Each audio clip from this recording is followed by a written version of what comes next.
Talking About Horses, bringing you closer to some of the best horsemen in the world for tips, insights, and stories. Listen at home, at work, in the car, or in the saddle. This is Talking About Horses. Here's your host, Patrick King.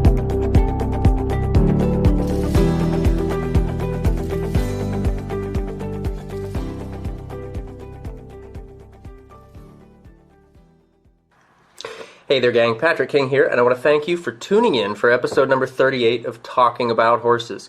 Today I'm pleased to be again joined by my friend Dr. Paul Haefner. Dr. Haefner is a licensed clinical psychologist with more than 25 years of professional experience. In addition to his PhD in clinical psychology, Dr. Haefner is a certified clinical hypnotherapist and a certified master practitioner of neurolinguistic programming. In his practice, he provides sports psychology consultation, equine-facilitated personal and professional development, and a broad range of other therapeutic services to adults, adolescents, and children.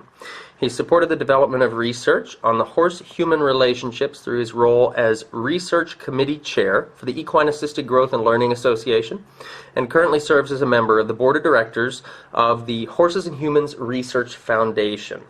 An avid equestrian since his childhood, Dr. Haefner's combined his love for horses and lifelong equestrian experience with his knowledge of human psychology in order to help people raise their level of performance and overcome any of the challenges that arise when participating in equestrian sport. At Riding Far LLC, Dr. Haefner helps equestrians address issues such as performance pressure, fear, anxiety, motivation, goal setting, focus, and concentration. In addition to his work with individuals, Dr. Haefner presents seminars and clinics customized to the needs of specific groups of riders from a wide range of equestrian disciplines. Okay, now I'm done feeling weird and calling you Dr. Haefner. So, Paul, thanks for joining us again for Talking About Horses. Thank you for having me. It's great to join you tonight. Awesome. So, in your bio, we talked about the goal setting, that you help equestrians address goal setting. And that's what we said we wanted to talk about tonight, with the idea of not only goal setting, but also attainment of those goals. And I think it's a perfect way to wrap up the year and to give folks things to think about for the new year, because we know that, the all-important time of New Year's resolutions is coming up, and those things, that list that we put on the refrigerator that ends up by week 2 of the new year covered by permission slips and grocery lists and coupons and all that other stuff, right? Right, yeah. So, and what I would toss in with that is that the idea. A lot of times when we talk about goals, people feel like, sometimes people feel pressured. They feel pressured to have New Year's resolutions. They feel pressured to have goals. And as we'll talk about tonight, goals are really, really helpful if you want to get somewhere. But there is also nothing wrong with, not having, this list of goals or list of resolutions. What really matters is, are you satisfied with where you're at and how you're moving along? And if you find yourself wanting to get somewhere, then the goals are really going to help you focus your efforts, and are going to help you move forward and get you where you want to be. I like that. Are you happy where you're at? That's good. So we don't have to write them all down, right? We don't have to go into that. And a lot of times, and this is another one of the things that I've observed in people over time is there are a lot of people that have very specific goals for themselves, but they sort of carry them with them, rather than being the people that talk about them and write them down and sort them out and make action plans and stuff like that. There are some people who can sort of carry those goals implicitly in what they do and move forward. A lot of times, it's like so many other things where certain people have certain kind of talents. It's not something that in general people have. And one of the places where the whole goal thing comes into play is when people are asking for help in learning and building skill and getting where they want to be. So within the horse world, a lot of times that's between trainers and riders. And when you involve someone else in the equation, then the explicit goal setting really becomes more and more important. Gotcha. So when we talk about doing that explicit goal setting, what are we talking about? How do we do that? Well, there's a couple things that are helpful to know before you get down to the specifics of that. Okay. And one of the things to just be aware of is that goals do not exist in isolation of other things. So I know the last time we talked about a couple of the different things which I think are really important for people to reflect on.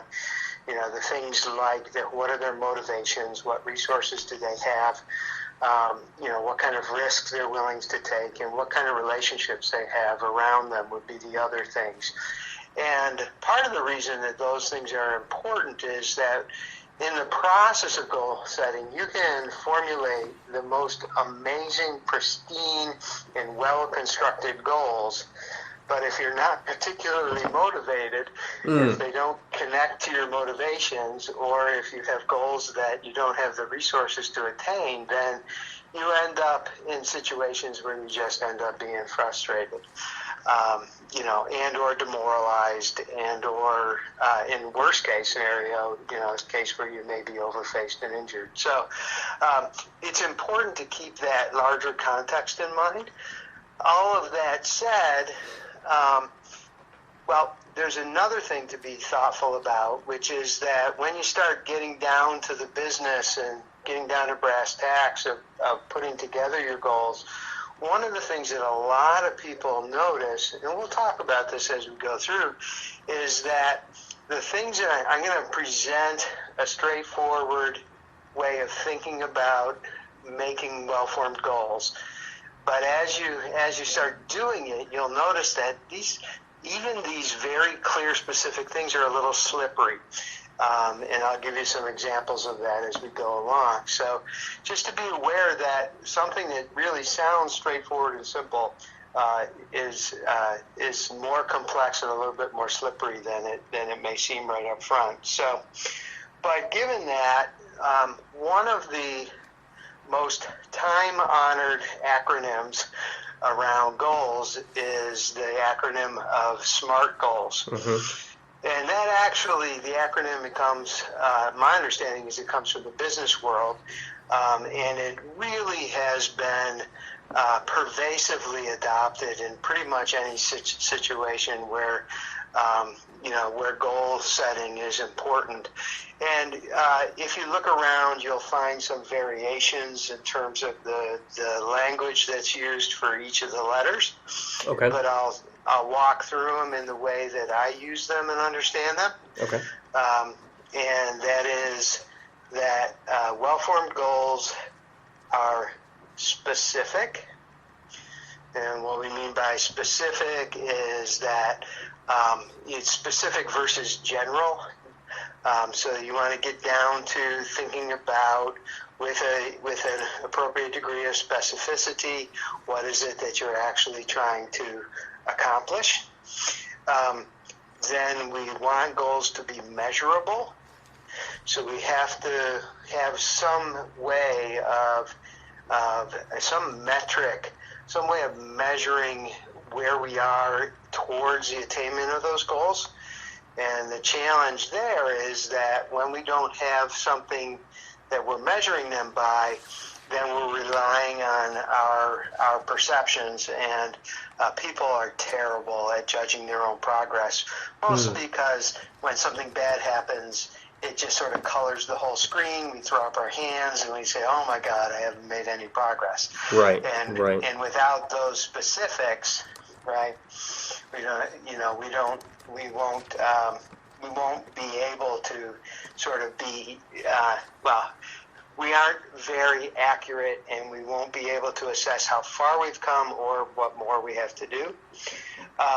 Goals need to be attainable. They need to be things that we can actually achieve, attainable or achievable. And that's the idea of setting the bar at an appropriate height. Okay. Right? And if it's set too high, then we run into a situation where we can fail and then ultimately be demoralized. If you're setting goals that are unattainable or unachievable, it's like banging your head against the wall. And as people get themselves in trouble that way. R is for relevant. So a lot of times, and it's really, sometimes this is really straightforward, that in the sense that you can see with face value, what we call face value, you look at a goal and you say, this has nothing to do with, my horsemanship journey. Okay. So, my goal is to get a new bathing suit, right? And, what does that have to do with my horsemanship journey? Right. So there are other times, however, and these are where things can get pretty subtle, is where we think that we are on a pathway and we have a goal for ourselves. And what we didn't realize is that, it's taking us in the wrong direction. And a lot of times that has to do with, someone like yourself or people that are working with us to help us understand sequence. A lot of times things get out of sequence, so I might be working on something, but it's not particularly relevant to where I'm going or what I want to do. Gotcha. And it might be a very fine thing to do. So, for example, there may be certain types of ground activities or skills that I really enjoy, and maybe I want to work at Liberty or things of that sort.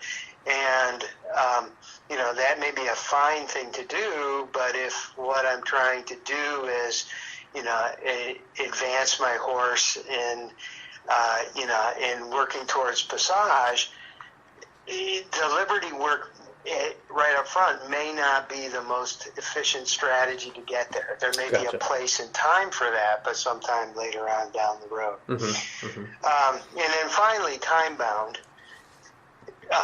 And goals, part of the reason that we say things are time-bound is people often, most of us, I would include myself in this category, tend to be procrastinators.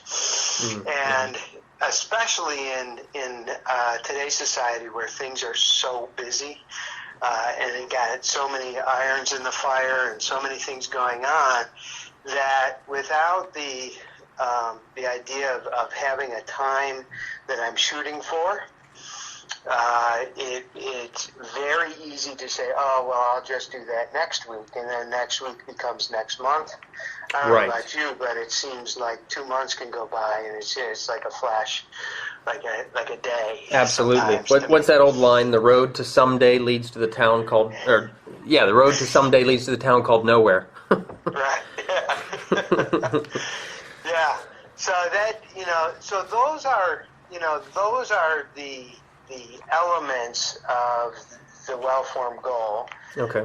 And so just to reiterate those for our listeners, so your well-formed goals are SMART goals. They're specific, measurable, attainable, relevant, and time-bound.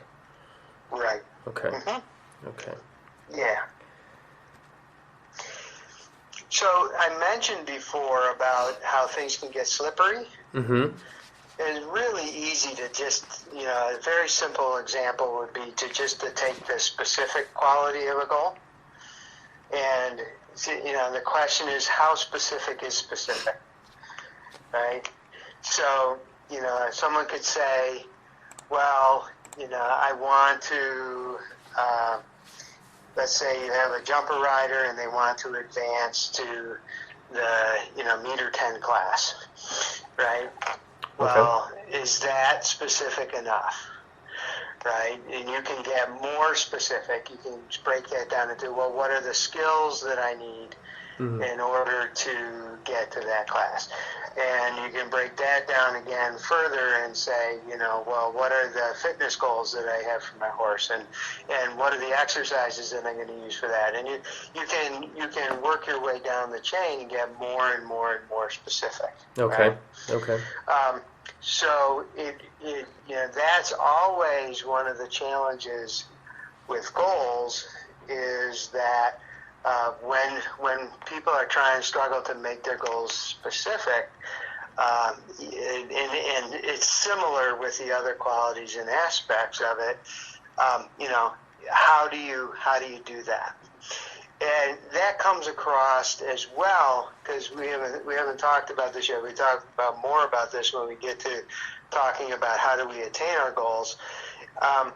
When you take a goal and then you start breaking it down into pieces where you can take steps, and you want to chunk it down and take small steps. Well, how small should each step be, right? And there's a lot of that is going to be subjective for the individual. So we say that we have these guidelines, but we need to know that they can be hard to apply, that there's some judgment involved, and that's where discussion with your trainer and kind of sorting this stuff through and really thinking through it carefully can really be helpful.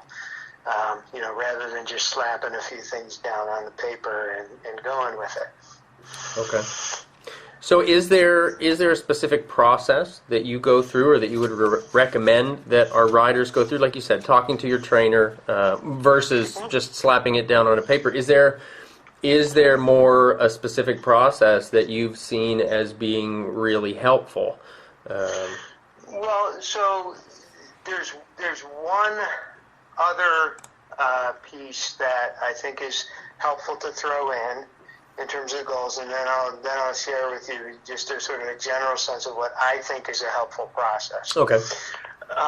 And that is that, excuse me, the other thing about goals is that a lot of times when we talk about goals, we kind of simplify it into this one big goal.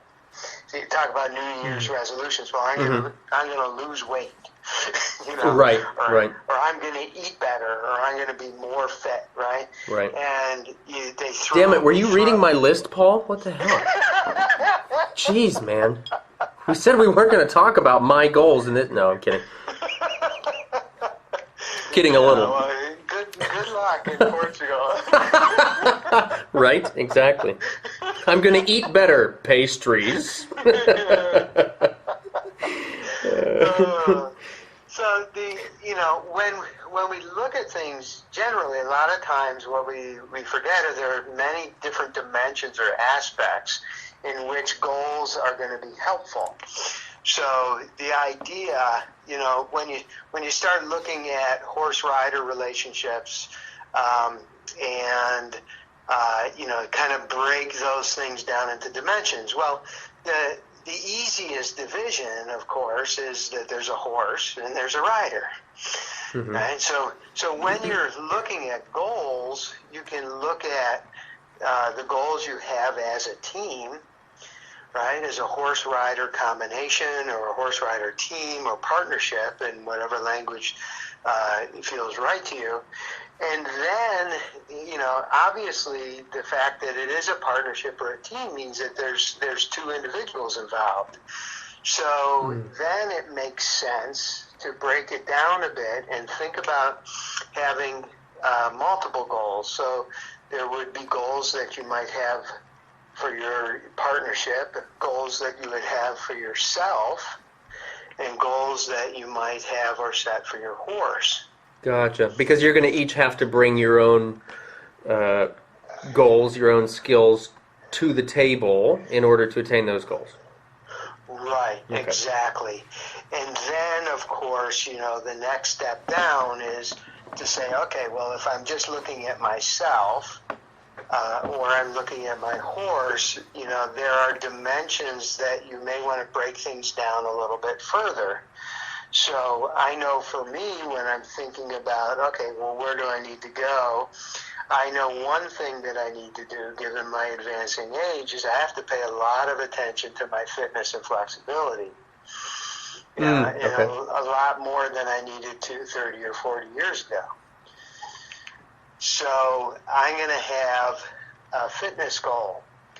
And then, you might say, the idea, part of that fitness goal might be that, to have a nutrition goal, because I know, for example, that, these are the ways you begin to appreciate how everything's connected together.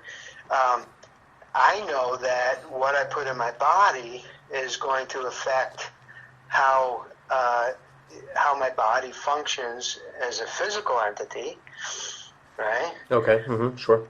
But it's also going to affect me in terms of how I function emotionally, and it's also going to affect how I function intellectually. Okay. So I may have a physical goal, I may have a nutritional goal, I might have educational goals, and those educational goals might be sort of, more informationally oriented, or might be skill development, maybe things that I want to learn about and work on, things like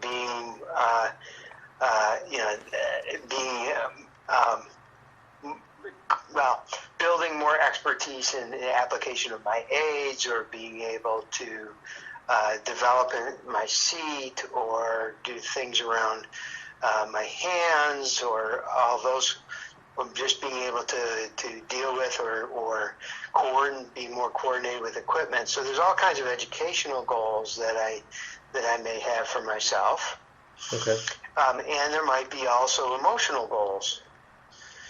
So let's say I tend to be excitable, and I tend to get frustrated easily. So what I might then be doing is finding ways to manage my emotional energy better. Okay. Right? Or maybe I'm someone who's like really laid back. And one of the things that would really help is if my horse had more energy from me in terms of directing or connecting in the interaction. So then I might have a goal, an emotional goal of, raising my energy. Okay. How do I engage my energy? Or someone might have a goal of emotional flexibility, of being able to get their energy way up and then back down with it, that kind of stuff, managing anxiety, all these sorts of things. So all of that is to say, you have this goal setting, and I'll get back to your question. The goal setting is, when you're thinking about it, you want to think about it in terms of these dimensions. Let's have goals for me and my equine partner. Let's have goals for me, goals for my partner. Let's think about these different pieces of the puzzle, and maybe perhaps set up some goals that address a number of these different things, okay? Okay. So then you get back to this idea of, well, what's the process? And I would suggest to people that they do.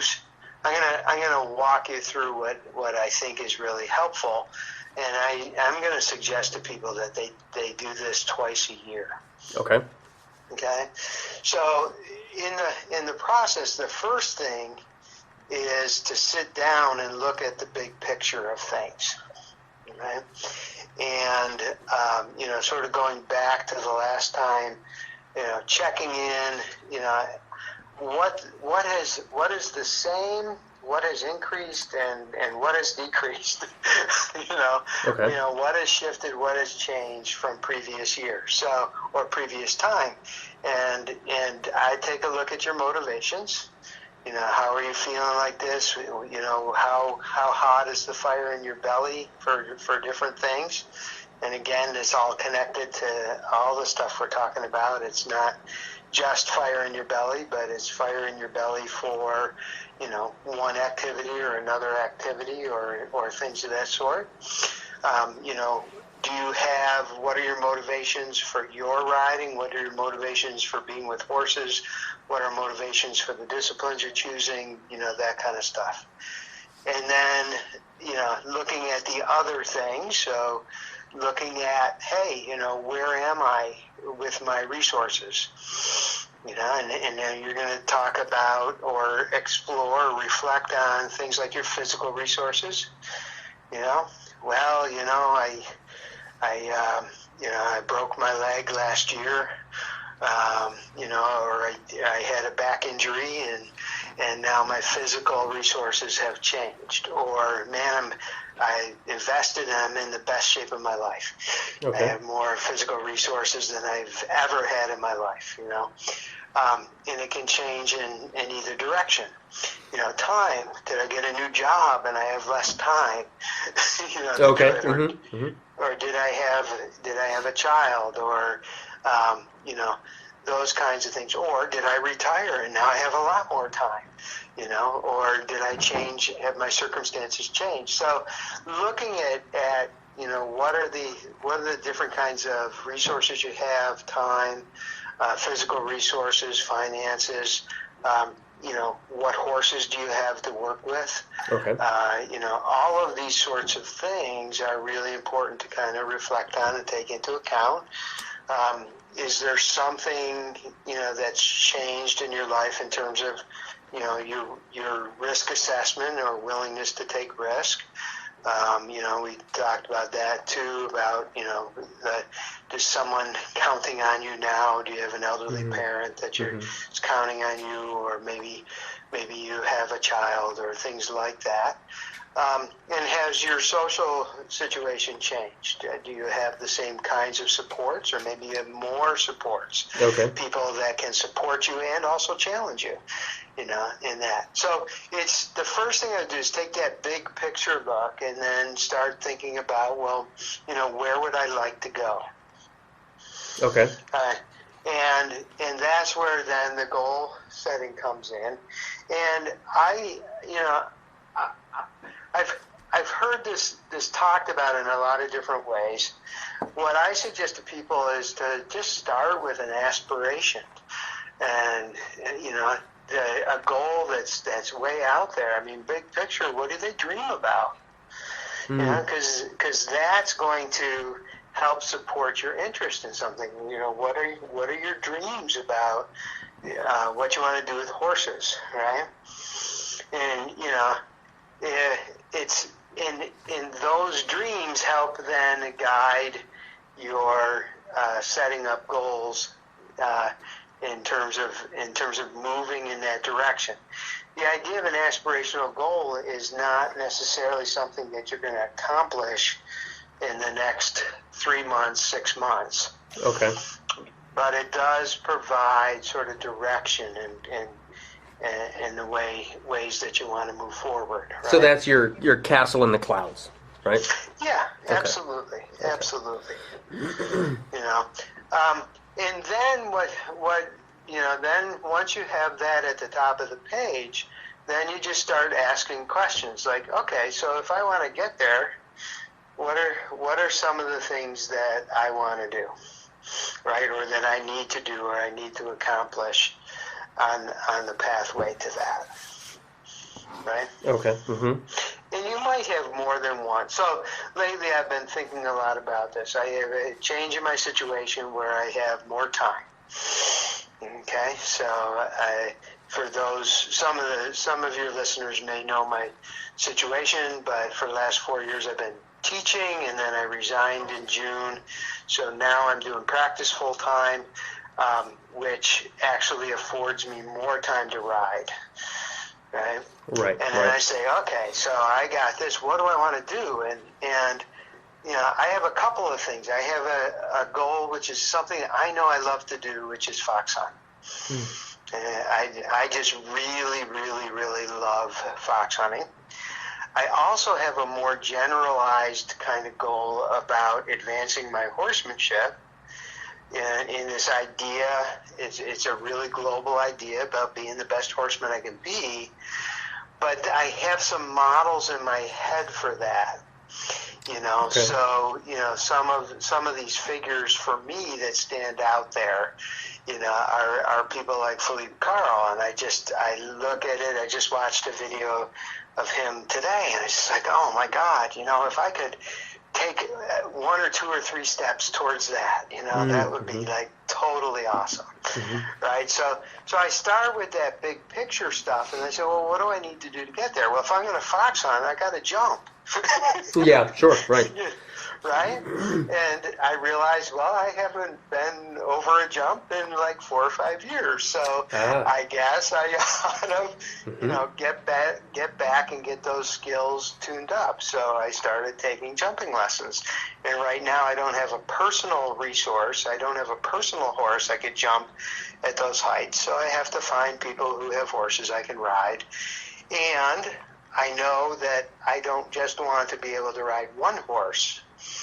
Right, so then my goal is to build into that to say, okay, well, I'm going to start on one horse, but I'm going to seek out someone that has, 3 or 4 or 5 different horses with different kinds of rides that I can advance my horsemanship, not just jump one horse, but I can really get a good feel for my ability to adapt and be flexible in a lot of different situations, right?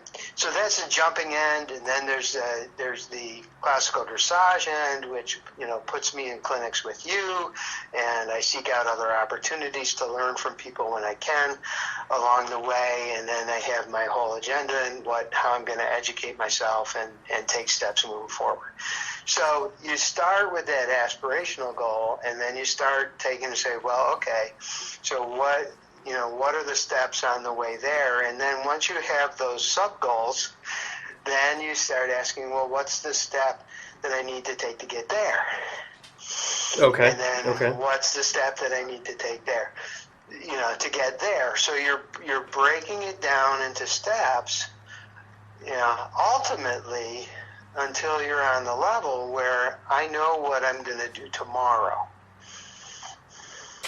Gotcha. Okay. And generally where things fall down is that as you're sitting down there sort of setting out your goals, a lot of times people just get the big goal up there, and they don't take those extra steps. Right. In figuring it out. And what often ends up happening, which is why I recommend that people do, if they're working with a trainer consistently, I recommend that people find the time to sit down and do this with their trainer. Yeah.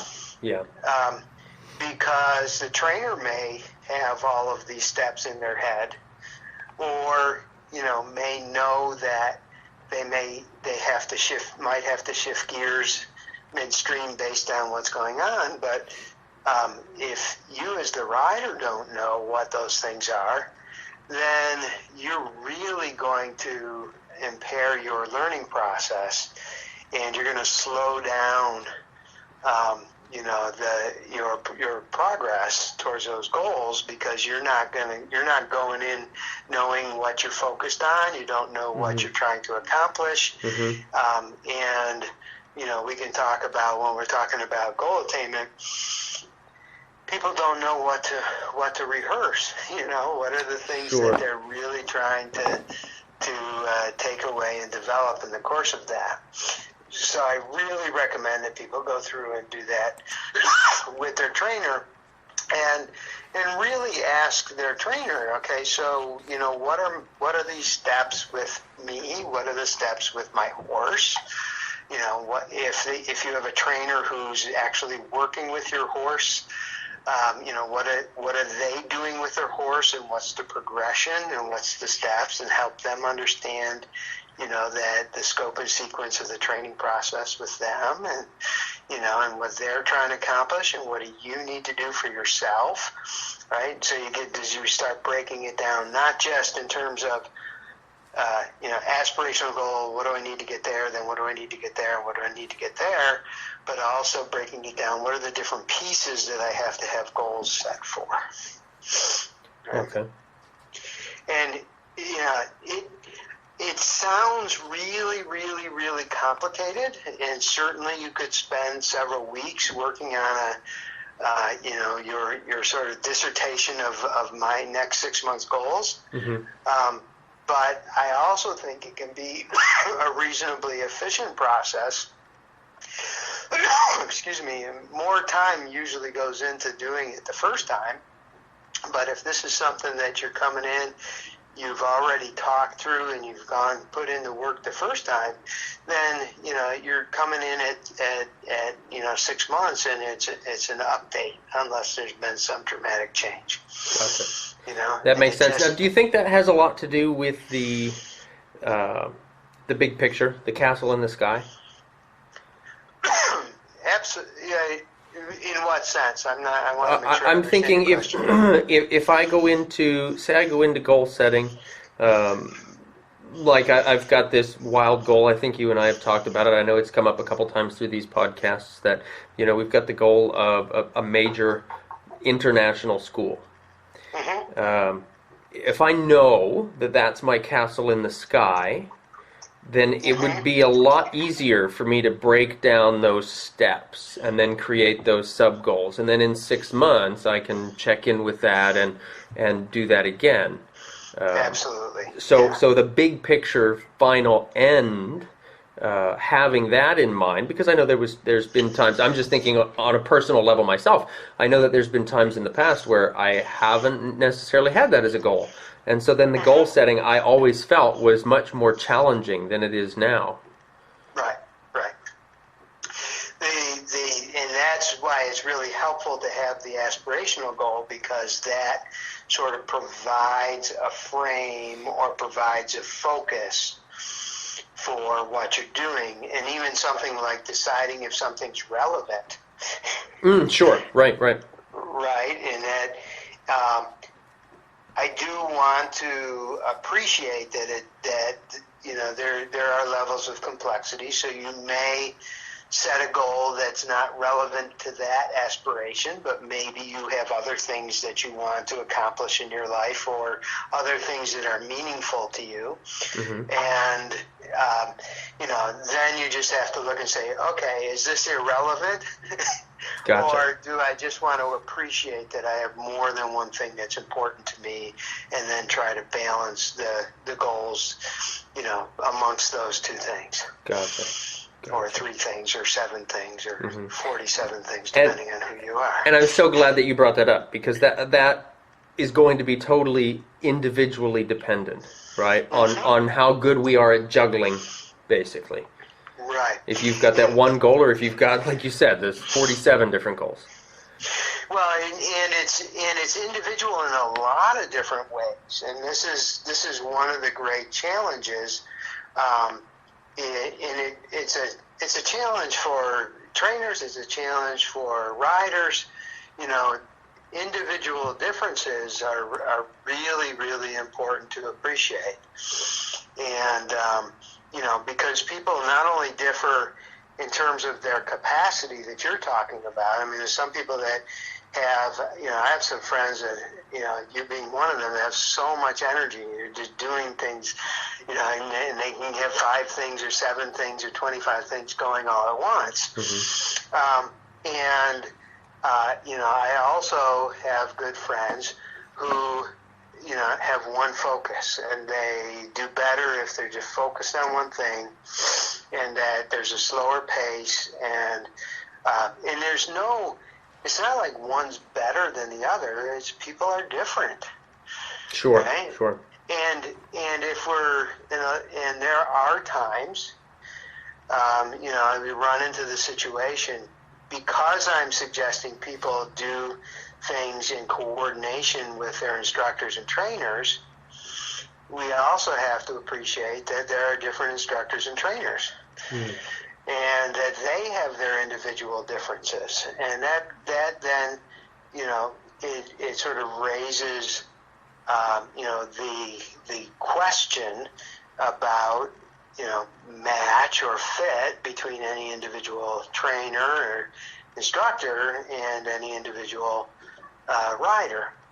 And I deal with, there's a lot of that I deal with. A lot of it actually is resolved quite easily if people can establish lines of communication.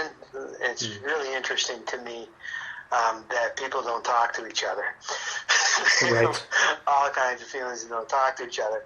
But on the other end, there are some trainers, for example, that can work with a really broad range of students.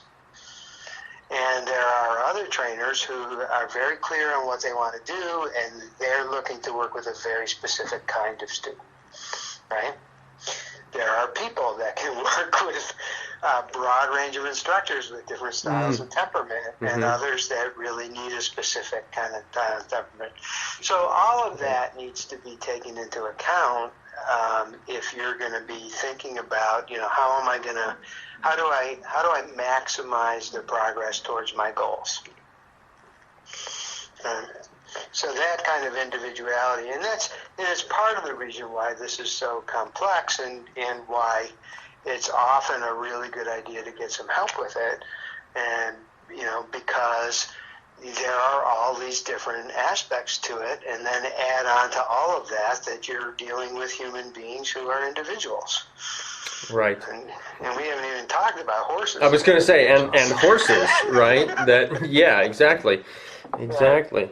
That are also individual beings that have their own issues and challenges and problems and setbacks and thoughts and motivations. Exactly. Mm-hmm.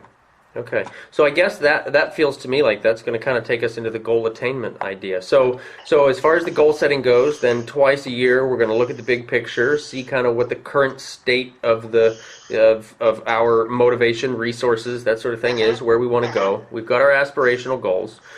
We've made our well-formed, smart goals that, again, to review, are specific, measurable, attainable, relevant, and time-bound. And now on the time-bound thing also, we've broken those down into steps, sub-goals, smaller steps from there, and then ultimately, if we've done our homework, broken it down even into the daily goals, right? The daily practice. Right. Yep. So now we're talking about attainment. Mm-hmm. Yeah, and that's one of the greatest challenges is it's actually it's easier to make goals than it is to attain them. Sure, absolutely. So there's a couple of things, again, to start with some contextual things. One of the really interesting things is what society sort of tells us about people that struggle to attain their goals. Okay, and there's all kinds of judgments that we have about people. And I'm sure that people will recognize, some of these things. So someone who doesn't attain their goals, might be cast as being lazy. Okay. Right. Or, lazy, or in a more general sense, we sort of see this as a defect of character. Right. That if you struggle towards your goals, that there's something wrong with you. And it's interestingly enough, then, sort of something that comes from that in a general context. A lot of times when people, are trying to help people with their goals, basically they're saying, okay, well, just be like her, or just be like him, and then you'll be able to attain your goals. So there's this focus on personal inadequacy, character defect, and that solutions that require someone to be other than who they are. It's a really fascinating thing, and none of that is helpful. I can see where that would be rather demotivating. Yeah, and it's profoundly common. I mean, I would say it's probably more common than any other way of thinking about it. I mean, I've worked with parents who are worried about their kids in school and their motivation, or kids in terms of, their motivation as riders, and they're good people, and they're really caring people, and just infused in us culturally is this sense, that there's something wrong with somebody. And the reality is that there are very specific things that can help you in taking steps, and it's not about being someone that you're not. Mm-hmm. So what I would refer people to is it's a great book in many ways, not even because of what it says, but the way that it draws together the wisdom from a lot of different places. It's written by a guy named Sean Young, and it's a book called Stick With It. Okay. Okay, and he is a researcher, and he works with people from a lot of different,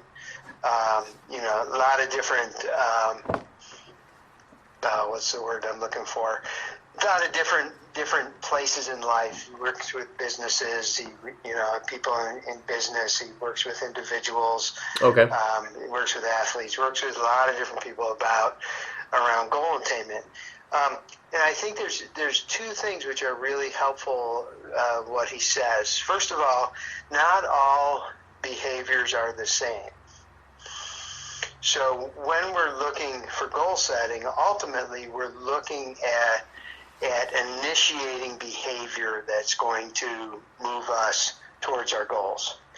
And in wanting to initiate certain behaviors, we also can be aware that there are behaviors that we engage in which may be counter to our achieving our goals. Okay. So, the metaphorical snooze button, for example. Mm-hmm. Mm-hmm. How many times have you got, knowing that, you've made this goal to work with, I'll take this personally. I know that my riding time, 3 out of the 5 days a week that I can ride, means I have to get up at 5 in the morning. Okay. Mm-hmm. And if I get up at 5:30, I can't do it. Right? Gotcha. Mm-hmm. So, it's that tight in that time. And, how many times is it like you flip over and you just tap the snooze button? Right. Right? And then you tap that snooze button again, right? Mm-hmm. So one of the ways to think about it is that I just have this, amazing moral failure in that moment, and that I'm a lazy ass, and I'm just, I'm going to need to struggle to overcome my defects. Right. The other way to think about it is that I have a behavior that has certain qualities. And the qualities of this behavior is that I'm aware I'm doing it. I know that it's not what I want to do, but I can't keep myself from doing it. Okay. Okay? There are other behaviors, and we'll see this in our riding all the time. Particularly, I think that you and your students would be thinking about these things all the time. And we actually talked about it. This idea of self-awareness being an ongoing process. Yes. We engage in automatic behaviors that we're not even conscious of. Mm-hmm. Right. Right. And then we have all the other behaviors that, are things that are just, commonly happen, and that, we get distracted by stuff, or we get too busy, or we overplan, or things like that. Mm-hmm. So what this guy, Dr. Young, does is he breaks things down into those 3 categories. He calls them A, B, and C behaviors. Okay? Automatic behaviors, which are things that we're unconscious of. B behaviors are what he calls burning behaviors, which I think is particularly clever. These are things we're conscious of but can't stop. Ah, okay. Right? And that might be anything, from like hitting the snooze button to knowing you shouldn't like look at your phone first thing in the morning, but you wake up and you pick it up off the bed, or you're checking it 15 times during the day. And certainly more serious things are, things like addictions that fall in that category. Gotcha. Okay. And then there are these common behaviors, things you're aware that, you're things like shifts in motivation or distractions or stuff that come up along the way, things you're aware of and can deal with. And what he says is that these are really, it's important to break things down into different behaviors, because different behaviors require different approaches to help you, shift those behaviors and moving you towards achieving your goals. Okay. And he identifies, I think, so many of these people are amazingly clever. He has another acronym for what he calls the 7 forces for behavioral change. Okay. And I love this, because this is not about, here's 7 very specific things you do and everything will be different. He's talking about, these dimensions or these things that you need to be aware of that impact what you choose to, how you choose to behave, or how you behave when you're working towards your goals.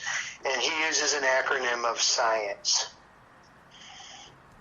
Okay. And I'm going to walk you through those really briefly. I don't know that we'll have time to talk about each of them, but the first S is first step ladder, and we've talked about that in breaking things down, taking incremental steps. Okay. Right, and then ultimately the thing, the step, you can make bigger or smaller steps, but you can get down to what can I do today, and that you want those steps to be progressive and you want them to be achievable, have all those characteristics of those, those SMART goals, right? The second one is community. Okay. And that community is about providing support, but also providing healthy competition. Okay. People pushing each other, and people also supporting each other. So kind of the idea of the accountability partner, or somebody you can turn to talk about your goals, or like you talked about your trainer, that sort of thing. Absolutely, absolutely. And, I still struggle to find ways to talk about this, because on so many levels, those connections and relationships you have around there are important. Right. And the easiest way to talk about them is about, having, emotional support and having someone to act as an accountability partner and stuff like that. But it's also all the way down to a fundamental basic neurological level, and your willingness to take risk. And it's all related to this kind of connection, community, relationship sort of stuff. So it's really, really, really important. That makes a lot of sense, and I think that goes back to, what we hear about. You are the sum total of the 5 people you hang around the most, right? For exactly that reason. Absolutely. Okay. Absolutely. Or you are the average of, rather, the 5 people. Okay. So we're up to I. I is about importance. So, when you're looking to shift your behavior, you're not going to invest in something unless it's important to you. And that gets back to this idea of the aspirational goals, and this idea of motivation, that's an element that's going to help support and drive behavior and behavior changes. And I'll leave that, have another thought, but that'll come back later. So we have step ladders, community, importance, And then one that I love because it's so connected to the ethos and so much of horsemanship is easy. Thank goodness. You're giving me all these lists and all this shit I gotta do, and now finally you come to the easy step. I get to hit the easy button. Is that what you're trying to say? I can hit the easy button on this? And I was listening to this stuff, and when I heard the easy, it just it came back to me. When I was riding with you, I don't know how many months ago. You said, well, if it's right, it's easy. Yeah. And if it's not easy, it's not right. Right. Yep. And then all of the old stuff from Ray Hunt. I think he's the one that has the sayings about make the right things easy and the wrong things difficult, that kind of stuff. And this is very simply the same kind of thing, is that you want to take the steps that you want to make, the things that you want to be doing, you want to make them easy for you. Okay. Okay, so I have a very convenient example, right? I have been consistently riding 4 or 5 days a week since maybe July. Okay. Many days, multiple horses. Now, Justin is getting ready to go to Florida with his girlfriend Danny. Danny's moving down to show at Ocala. She had a number of horses that she needed to leg up before and keep fit before she went down. And it worked out that we could give her stall space, right, at the barn. Okay. And I'm happy to do that for them. But what that meant was that for 2 weeks, I was going to need to trailer my horses back and forth from another facility where we have pasture space. Okay. So you want to guess how many times I rode in the last 2 weeks? I can imagine the number dwindled, didn't it? Right? And I can trace my thinking. The first week, I got over a couple times, and then the next week is, oh no, it's just like, that's so cold. And I was like, well, it's not going to matter anyway because I'm going on vacation next week and I won't be able to ride, so I might as well give them 2 weeks off. And, gotcha. Yeah. Right? So the piece about it, my goal of, and it's connected to the things that I'm working on with the horses, the exercise, the strengthening, the skills, all the other stuff that I'm doing. All of that goes by the wayside because there has been a change which has made it just a little less easy. Yes. Right? And the other example which always comes to mind is years ago I had an office that was kitty corner, catty corner, I don't know how whatever language, to a coffee shop. Okay. And every morning that I worked, I'd go over and get my coffee and hang out and talk with people. It was great, okay? Mm-hmm. So 3 years later, I moved my office 1 block away. Okay. Literally maybe a minute walk, right? Or a minute and a half walk. Mm-hmm. And I never go for coffee. And I end up buying a coffee maker for the office. You are not nearly as committed to your coffee as I am, I'm just going to say. Well, I would go once, and buy beans because they roasted their own beans. Okay. But, just that small shift in convenience changed the entire pattern of behavior. Yes. And the really cool thing is that, if you're aware of it, you can use that as a tool. You can use that force to help assist you in things that you want to do. Make it easier for you. So you can set yourself up to have those things work out in your favor. Exactly. You can set yourself up for success in that way, you know. And if there are things you're trying to get away from, and typically I really encourage people to work towards what I call positively stated goals. And I don't generally talk with people about what they don't want to do.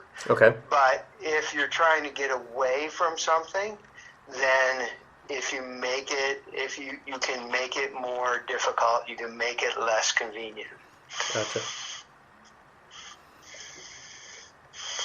You can use that to help move things in the right direction. So that's the easiest example of that, or one that people connect to or identify with, is if you would like to snack less. Okay. Right? Then what you want to do is you want to go and remove the snacking foods from your house. Right. So that in order to snack, it means that you have to go to the store, or you have to do, Gotcha. Or you have to go to your neighbor's house, or visit your best friend. Or just get that, what is that, Uber Eats, and they'll deliver it. There you go. Oh, goodness. Right. Goodness. Okay. So that's the easy component. So let's see, we got SCIE. N is for neurohacks. Okay. And it's, this is where the book is really, there's a number of ways in which the book is really well worth getting, but this is one there where they will go in much more detail in the book. There are some pieces of neurohacks which are things that I talk about all the time. So, the idea, we have this idea that our brains are fixed, and and you're from the time the old wisdom was from the time you're 18, your brain cells start dying, and but we know a lot more now, and what we know is that we can do things to increase our flexibility in our thinking. We can do things to increase what they call our neuroplasticity. We can do things to support the development and growth of new brain cells, neurogenesis. So there's that class of stuff, and the most common piece of that, or the most the thing that always rises to the surface in that is this, what they call mindfulness meditation, and different mindfulness practices. And that's really, as best I can tell, is the most focused and efficient way of gaining the benefits that come from these, are targeted to reduce stress and to increase neuroplasticity and increase neurogenesis and all that sort of stuff. So that's an efficient strategy for that. But he goes into all this other stuff, which, is really, really, really interesting. One of them is, a lot of times we think our behavior is guided by our minds. And one of the things that research points to is that really it works the other way too. And the example that he gives is, they've done experiments where they had two groups of people, one who were told to shake their heads up and down for a period of time, and the other group where they had asked to shake their heads side to side. Okay. And then they asked them questions afterwards, and the group where they're shaking their heads up and down responded yes more frequently. And the other group responded no more frequently. So a way that you get primed by your body in action. Interesting. The other example that he uses is, and this is something that I think most people can identify with. You know, you're kind of grousing about doing something, or maybe you just don't want to ride that day or whatever. But you enter into the action, and by the time you get done, it's like, oh my God, that was great. I'm so glad I got myself to do that. Yeah. Right? Right.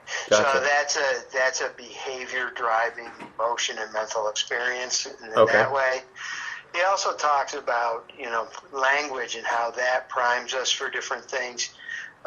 You know, he gives the example of a guy who actually set his passwords to guide him in things that he was trying to accomplish.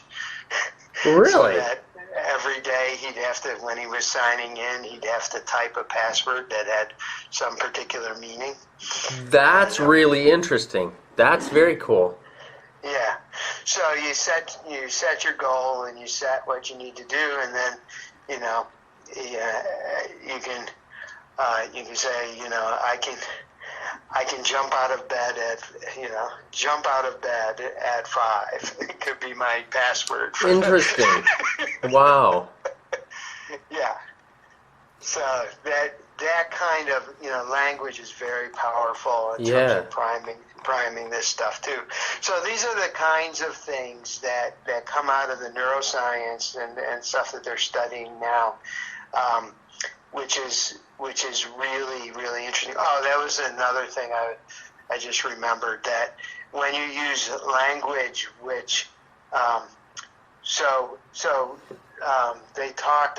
they did a study about voting behavior and looked at how people describe themselves, and when people said I voted versus people who said I'm a voter, they found that people who identify themselves as a voter vote more frequently and consistently than people who just identify themselves as having done an action.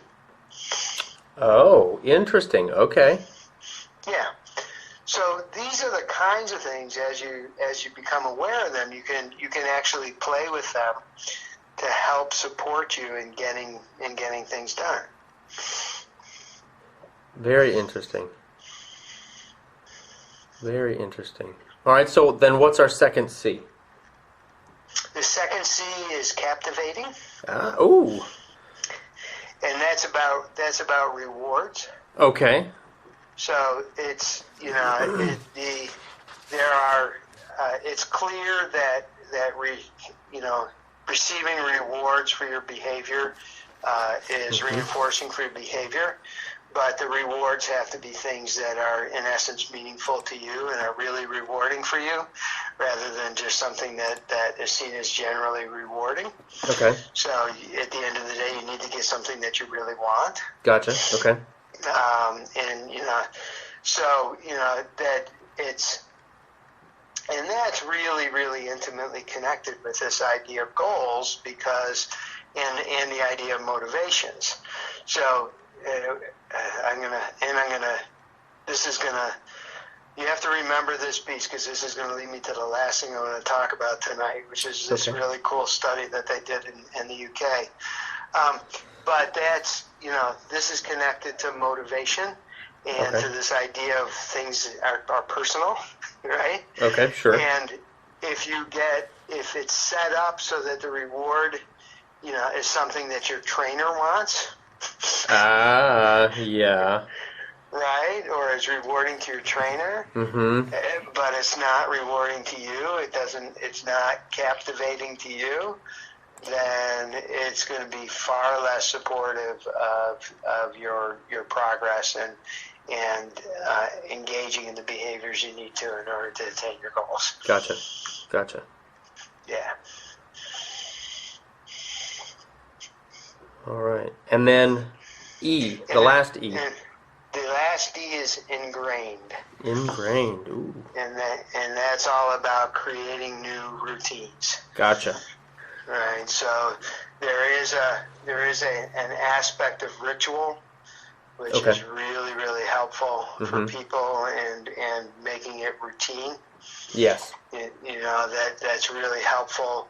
You know, if I do something, you know, here's my Monday routine, my Tuesday routine, my Thursday routine, or that kind of stuff. Having things scheduled in regular ways is one way of doing it.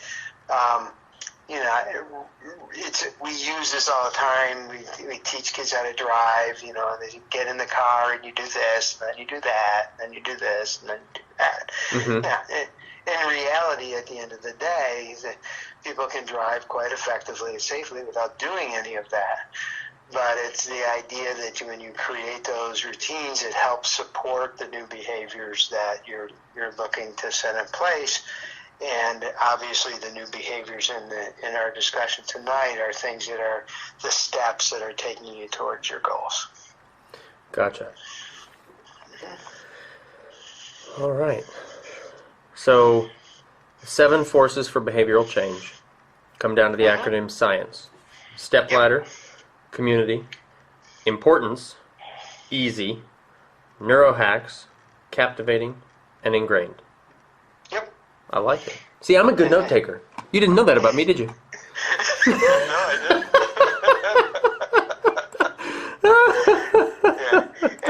And to reiterate, that's all from the work of a guy named Sean Young from Stanford, and his the book that all of that information's in. If people want to read more about it, is called "Stick With It." Perfect. I'm going to be looking that one up for sure. For sure. Okay, so, and this is all part of our discussion about goal attainment. So, Right. So we talked about the idea of talking to your trainer, having your accountability partner, that idea.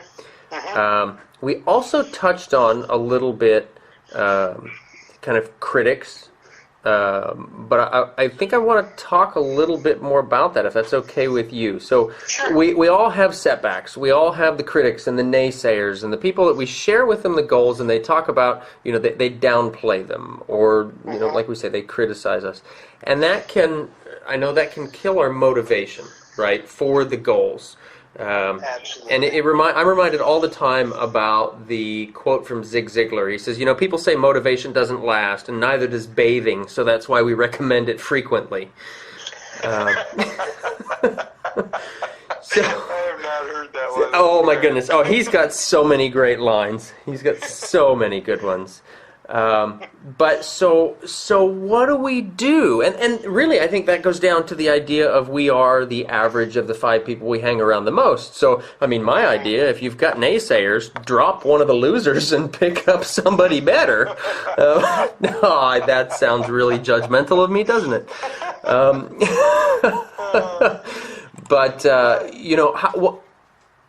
So I've got a goal, right? I'm just going to say this hypothetically, right? So I've got a goal, and I share this with somebody, or I don't, or whatever, or somebody sees me working toward this goal and taking my daily steps and my breakdowns and all that stuff.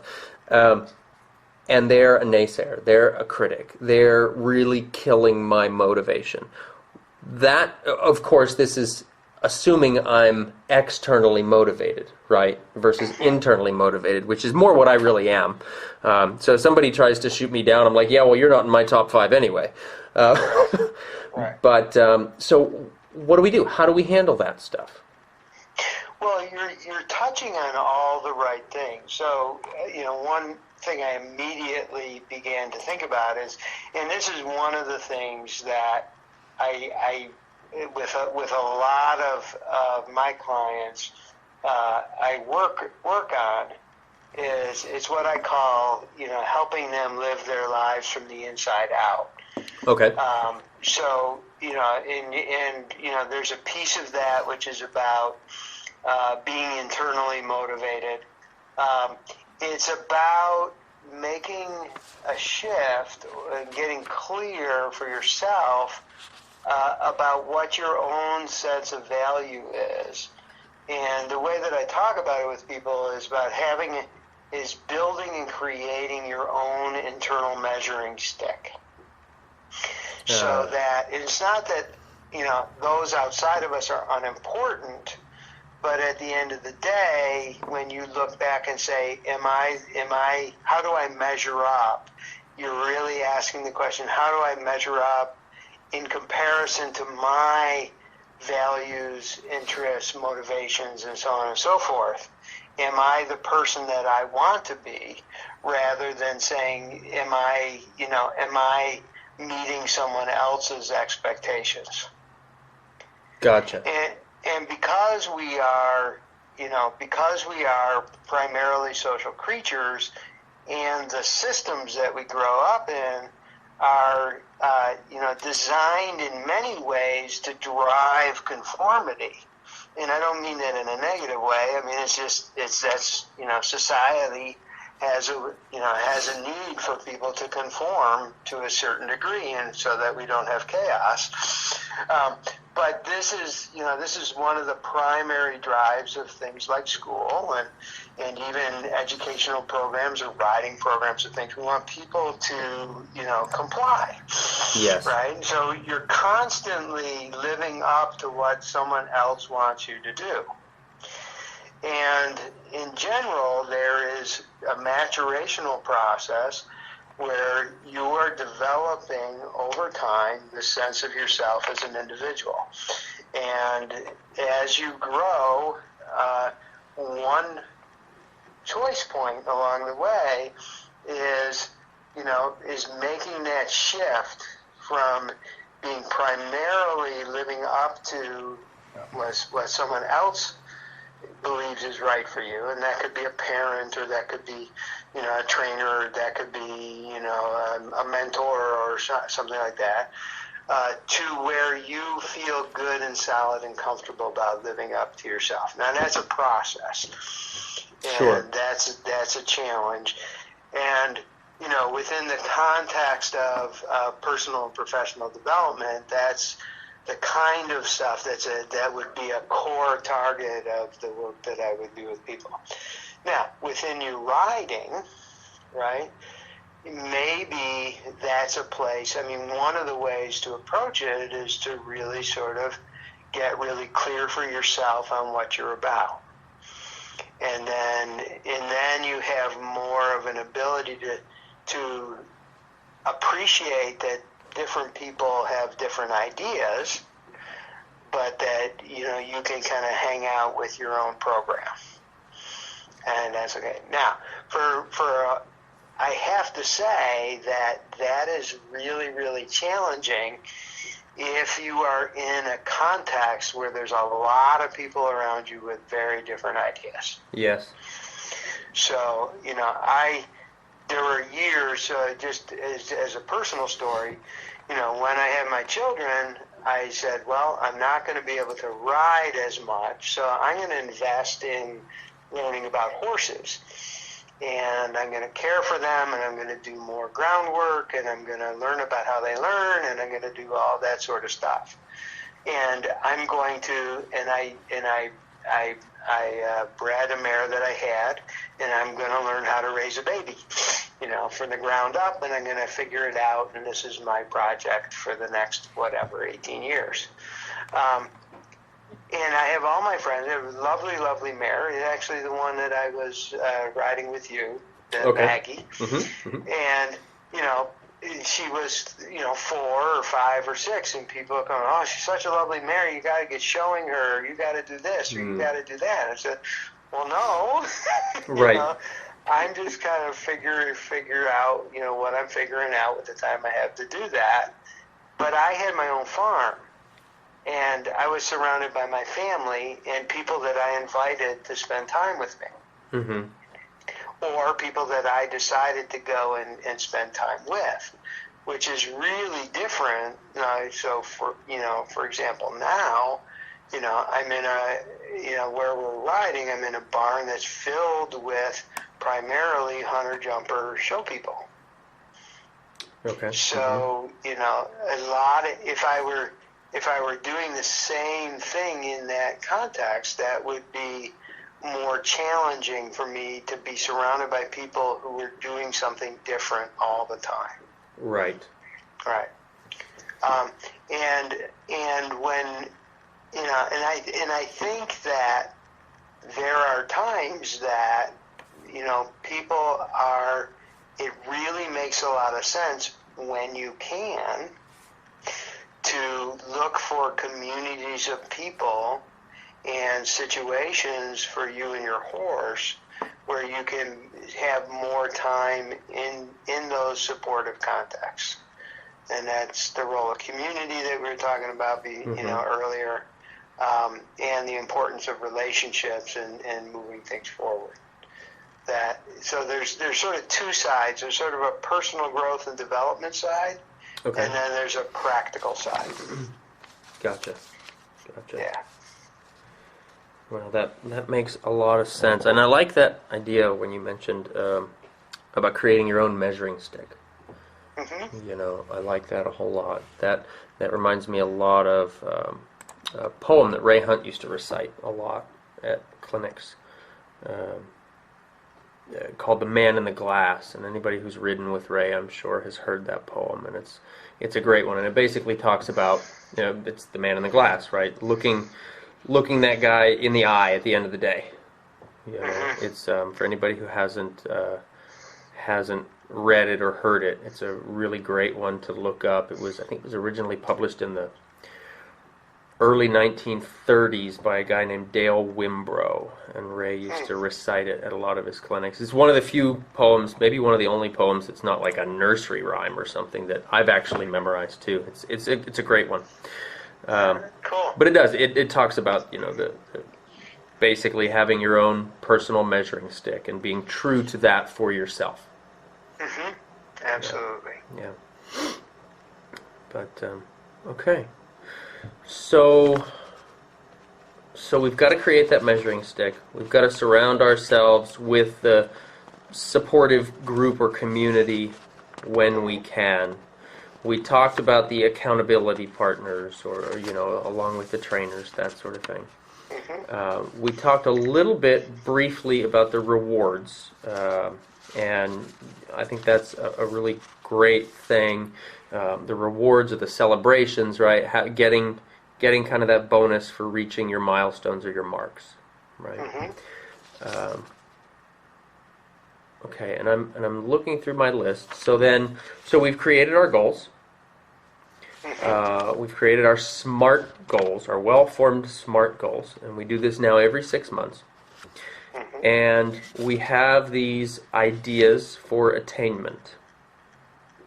Mm-hmm. And I think they're fantastic. And now we've talked about the idea of the process of creating our goals and chunking our goals and doing all that stuff. So we've got all this information, right? And if information was all that we needed, well, hell, Paul, we'd all be millionaires with six-pack abs. I mean, like, we've got all this information. So what's the next step? What do we do? So I'm thinking for our listeners who are tuning into this program, who are listening through this whole thing, now they know what they need to do, right?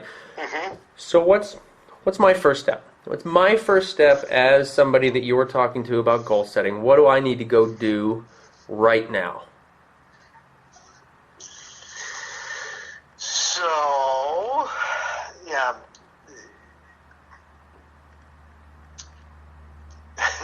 Uh-oh. The reason that Awkward silence. Too much dead air. So what the challenge is going back to what you talked about being an individual, right? So different people are going to need to do things right now. Okay. So, all of this stuff that we talked about has to get executed. Mm-hmm. So if you're gonna sit down for a planning session, then right now you've got your phone out and you're texting your trainer and saying, hey, is there a time in the next week that we can sit down and talk about laying all this stuff out? Gotcha. Okay. Right? So, that all of this information, none of it is going to have any impact if we don't take action on it. So, which is what you're saying. And then you have to figure out, well, where are you going to start, right? And what are you going to do? So you lay all this stuff out, and in a lot of people, it's going to be actually getting through that process of setting up those goals. And then, you're going to get down to a point where you actually have to do something. And what you're going to do is you're going to take that first step. Okay. right? So there's a couple of things that I want to throw out there about making that step steppable. Okay. So to speak, okay. So this is a good point to just throw in this study. There's a group of researchers from the University of Birmingham in the UK. And I won't go into a lot of the specifics about what they're doing. Their study's actually accessible online for anybody to look at. But what they were looking at is what things predicted people actually attaining their goals. Okay. And seems like a worthwhile study. Yeah. And they found a number of different things. And one of the things they found is that when people were given autonomy in choosing their goals,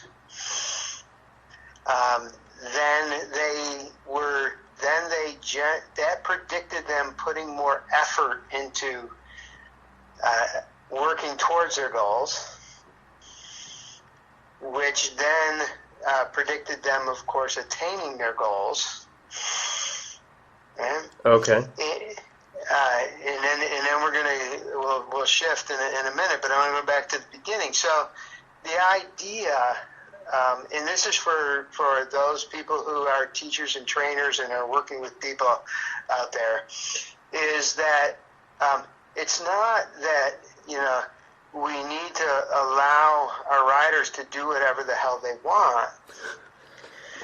But if we want people to be successful in attaining their goals, it's really helpful to help them think it through and understand what the choices are, and give them autonomy in kind of making those choices about what they're gonna start with and how they're gonna work through things. Gotcha. And that is what they found is that having that, they call it supported autonomy, is predicts their effort and goal attainment regardless of how challenging the goals are. Okay. So when things are really challenging or whether they were just relatively easy, that really predicted their goal attainment. The other thing which I found really, really interesting is they identified in their model 3 needs, and I know we've talked about drives and needs before, but they talk about 3 primary needs that people have. One is for initiation. You and I have talked about that as exploration and play, curiosity. Mm-hmm. So people need to initiate things. People need to feel mastery, or experience mastery. And then the final one that they talk about is that people need to be connected. So again, you come around to the relationships and how important they are. But you also get around this idea, you hear in their findings, all this stuff we talk about SMART goals kind of resonates in all of this. The idea of having achievable or attainable goals, right? Mm-hmm. Right. So that people get to experience, that mastery. Right. We talk about the things from Sean Young's work about needing it to be captivating and rewarding, or to have a community, and all these things are things that that sort of resonate through all this. But what they found is that when people were given that supported autonomy, and kind of where do you let them pick and choose and things that are going to be relevant and move them forward, but give them some autonomy in that direction, that they exert more effort, they're more likely to attain their goals, and as a result of that, these important needs are met, and they have a higher or general sense of well-being. Sure. So that, this idea is that we, this autonomy is related to our overall sense of well-being, and not just in terms of being able to achieve our goals. Gotcha. So what does that mean about, what do we need to do? Well, realistically, if I tell you who's the first thing right. I'm already working against your success. Absolutely. And I guess that kind of, I'm thinking in the long term, we need to have those dreams, those major goals, those aspirational goals that you talked about. Exactly, yeah. So we need to know where we would like to go. So if you know where you want to go, and you've gotten some help in sort of breaking it down, and there's some different dimensions to it. There's, what do I do for myself? What do I do for this? What do I do for that? Well, you may decide that there's 3 or 4 things you can do tomorrow morning. Sure, right. Right? And what I would say, rather than to say this is what you should do tomorrow morning, is I say pick one of those and do it. Yeah, right. Right? Right. And then the only proviso in all of that is that, you want to make sure that you actually have chosen something that you can do. Because that's where people generally get stuck, is that they set the step is just too big. Yeah, gotcha. And if you find yourself, kind of always hitting the snooze button. Sure, right. Right. At least set the alarm clock far enough away you have to get out of bed to turn it off, right? Right. So you have to set a smaller goal. Yes. In terms of moving that forward, and that's and that I know that sort of flirts with the ridiculous, but to get yourself out of bed is achieving a goal that's relevant to getting yourself to the barn. Sure. Right. Absolutely. If you're comfortable and efficient in thinking about it as, my goal is to ride 5 days a week, great. But if you're having that problem sort of getting to ride, then you have to break it down into smaller goals for yourself. Right. Something easier. Right. Yeah. I don't know if it was Tony Robbins or Brian Tracy that I remember reading, and they were talking about never set a goal or never walk away from setting a goal without taking at least one small step toward it. Right. Yeah. And that really, Stephanie Burns also talks about that, is that idea that the thing that predicts your goal attainment is not the level of your desire, it's your ability to take a step towards your goal. Gotcha. Right? And then again, you want to get to the place, and this has to do, there's one thing I thought about a number of times as we were talking, is the idea, I talked a lot about how, society sees these challenges as some sort of character defect. Well, the other side of that is about, there's a lot of research now about this idea of self-compassion. The idea about, being kind, in essence, being kind to yourself. Okay. Which does not say, it doesn't matter if you, achieve your goals or not. But it says, hey, we all fall down and take a breath and, appreciate what you have done, and now figure out what that next step is going to be. Gotcha. Right? A step that you're going to take, rather than spending, hour upon hour beating yourself up, mentally about, how horrible you are and all the other stuff, right? Okay. So that certainly is another piece of it, that attitude of self-compassion, attitude of gratitude, along with, a connection to the big dream and the steps, and taking, the care to ultimately get down to a place where you've got something that you can actually do that day, and that you see as being, something that you makes sense to you, it's relevant, it's important to you, and that then you can take that step. That's awesome.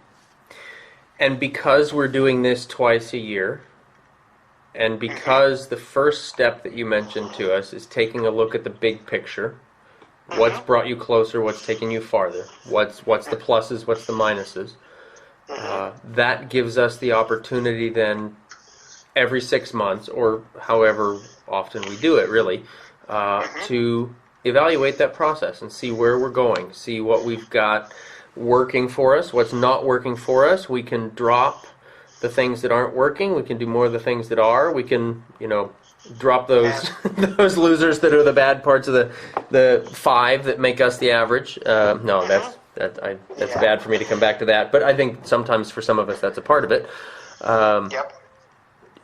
So that's the evaluation of the community, right? That we talked about, that connection. Right. And I looking at the notes that I took about the recent study that you talked about, the initiation, the mastery, and the connection, basically it's whatever it is, you've got to decide it, you've got to be able to handle it, and then you have to be able to share it with somebody who's important, whether that's yourself or whether that's the community that you've built. Right. Yourself, your community, in any number of ways, peers, right. Trainers, yeah. Absolutely. That's awesome. So I'm going to be a master horseman, I'm going to be a millionaire, and I'm going to have 6-pack abs just because of listening to all this information, right? Absolutely. Awesome. You can do that, and I'm going to eat pastries. Whatever your goals are. I'm not going to judge your goals, Paul. I'm not going to judge them. Because if I were judgy, I would not be a good part of your community. There you go. Oh my goodness! That's awesome. So one thing that clicked, which I hadn't thought about, but is really important about this 6-month thing.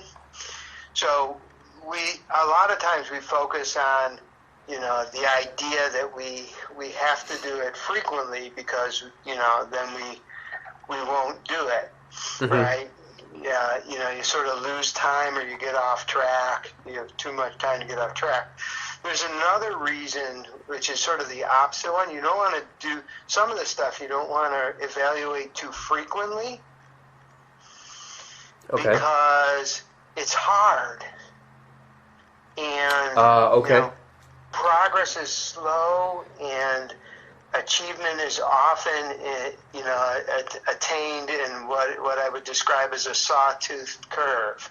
So you have, good days and bad days. Sometimes you eat the bear, sometimes the bear eats you. Gotcha. And you want to judge yourself, and obviously this is with guidance, so that you're not way off base. But you want to judge yourself, over a period of time, rather than on what happens on any given day. Gotcha. Sure. Right. You want to be able to look back and say, wow, there were many days I thought I was on the wrong track. I hadn't made any progress and stuff, but look what I can do now that I couldn't do 6 months ago. Gotcha. Right. So that's another side of having it be regular, but not being too regular. Right. Not so much too regular, frequent. Too frequent. Yeah, exactly. I do think you need a little better analogy for that, because if the bear eats me, all my goals are basically meaningless at that point. And there's no way I will achieve them. Unless my goal was to eventually become fertilizer. Goodness, no, but that makes total sense, and I totally get what you mean. If you're checking in too frequently for something that's very long term, it can be really hard to see the micro steps that you've taken, even in spite of setbacks. Because those setbacks, depending on what your goal is, could be experience that's going to take you up that ladder. Right, and this is especially important for things that are really difficult. Gotcha. And are different because the learning curve in that, the early stages, things often don't look pretty. Gotcha. And don't feel good, right? Gotcha. And you really sometimes that struggle is kind of inherent in the process. And you don't want to short circuit that just because it's difficult. Right. That reminds me of that quote from Edison about the light bulb, and the 10,000 things. He found 10,000 things that didn't work. It wasn't that he made 10,000 mistakes. Exactly. Yeah. Or whatever the number was, whatever, Mm-hmm. Yeah. Awesome. This has been great, Paul. Thank you. Oh, you're welcome. Thank you for the time to talk about it. Yeah, I feel like this is so important. I really enjoy having the time to pull all of these ideas together. One of the things that I love about talking with you is that in any given 2 or 3 month period, I might touch on all of these things, but one thing with one client and another thing with another, or think about a third thing over here. Mm-hmm. And just really love the chance to sort of put it all together and talk about it all at once. So I appreciate that. Thank you for the opportunity. Awesome. Absolutely. Thank you. So our typical wrap up. I'm gonna go into this, and I'm gonna adjust this first question here.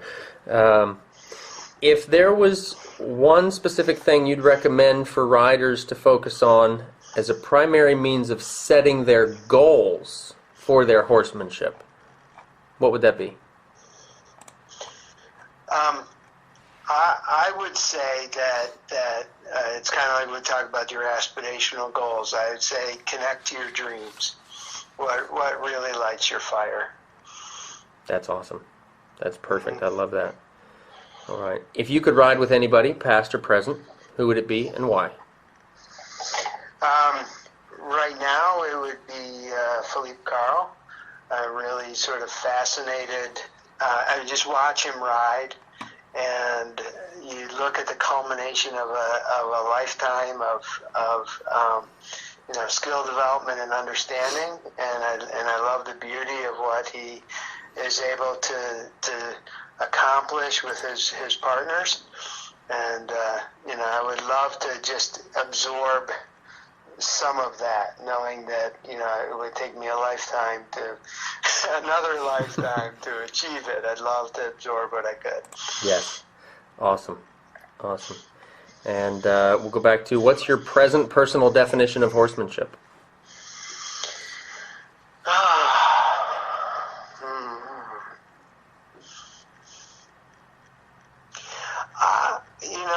I think it's about, I don't know what I said last time. So what I think about now is great horsemanship, or what I aspire to is the seamless integration of two beings, and I wish I could say it was towards a mutual goal, but I know that it's really towards my goal. So in whatever we're doing, that there's this seamless integration or partnership, that there's whether you call it cooperation or whatever. It's about that it's about it being easy. There you go. It's probably those moments where it just seems easy. So I tell one last story.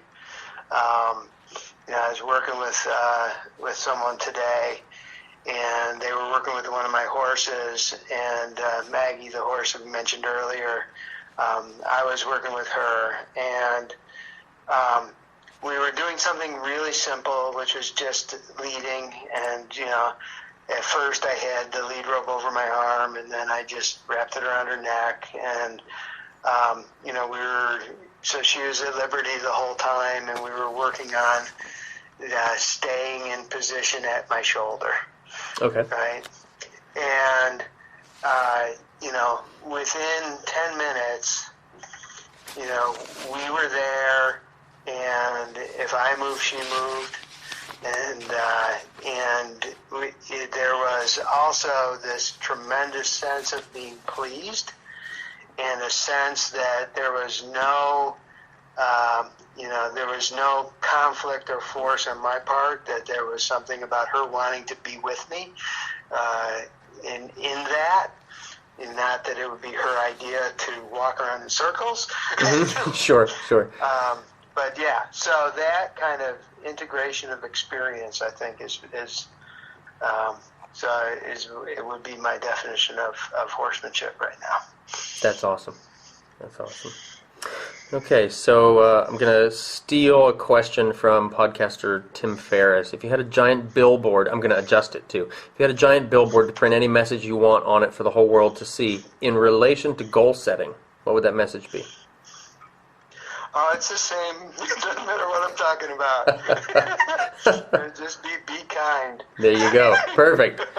Right? And in this case, it would be about being kind to yourself. Being kind to those around you, obviously. But I think in the process of goal setting, and all that we talked about, we're so primed to beat the crap out of ourselves. Yeah. So I would say be kind, be kind, be kind. And maybe throw in a be patient at the end. There you go. That's a good one. All right, Paul. Well, it's always great talking to you. How can folks find you if they want to find out more about what you're doing or where you're at, or to get in touch with you? How do they find you?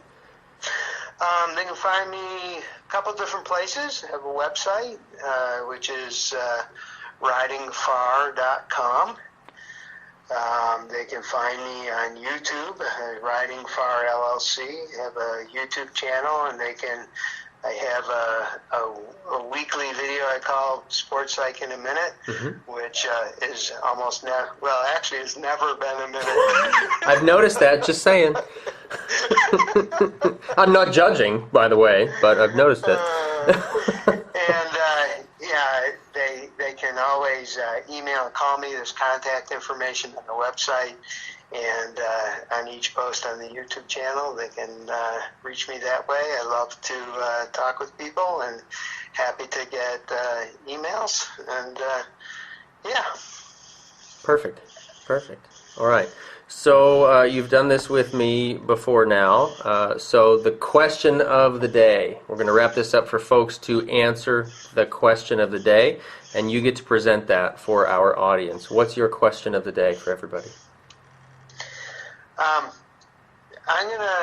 I'm gonna go with that which keeps percolating up in each thing is a question of the day is when it comes to your experience with horses in whatever frame that's been, a lifetime, a day, a year, whatever that is, what truly lights your fire or warms your heart.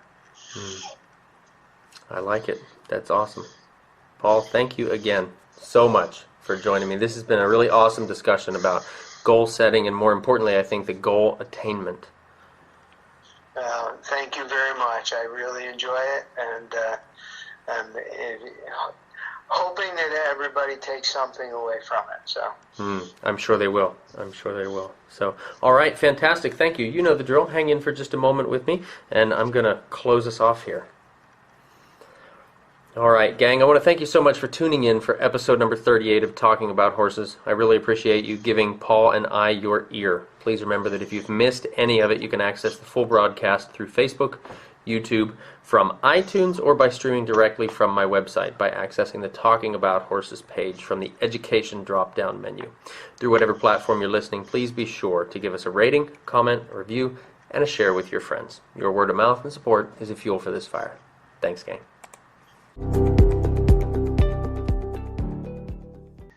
Hey there, gang. Patrick King here. Every other week, I send out an exclusive email newsletter to help riders reach their goals with their horses. These 5-Bit Friday emails include evaluations of exercises and movements for your horse, rider psychology tips, my personal reviews of books or videos, important thoughts on equitation, anatomy insights, quotes to ponder, lots more. 5-Bit Friday is only available if you subscribe to our email list. If you're interested in receiving these exclusive emails, register today by visiting my website at pkhorsemanship.com/newsletter. Thank you in advance for signing up, and I hope you enjoy and gain lots of value from 5-Bit Friday. Thank you so much for listening to this episode of Talking About Horses with Patrick King. If you enjoyed today's show, please leave a review and subscribe. For more great content and to stay up to date, visit pkhorsemanship.com. We'll catch you next time.